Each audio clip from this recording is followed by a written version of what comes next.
Assalomu alaykum hammaga. Bugun inkubatordan xabar olganimda gradus biroz tushib ketgan ekan. Buni sababi xonani harorati sovuqroq bo'lgani sabab ekan. Xonani harorati 25-30 gradus issiqroq bo'lsa, gradus o'ynamayapti deyarli.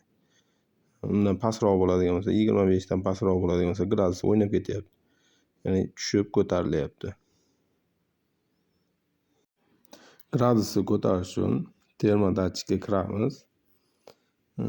Termodatchikka chap tomondagi knopkani bosib tursak, P harfi bilan boshlanadigan menyular chiqadi.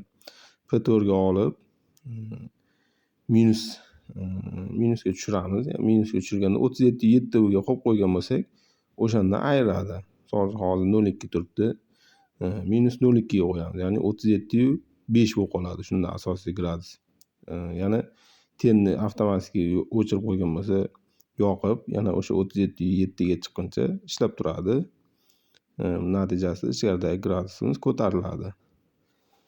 Gradusni tushib ketishi, o'ynab ketishi bir xilda turmayotgani sababi xonani haroratiga ham ancha bog'liq ekan.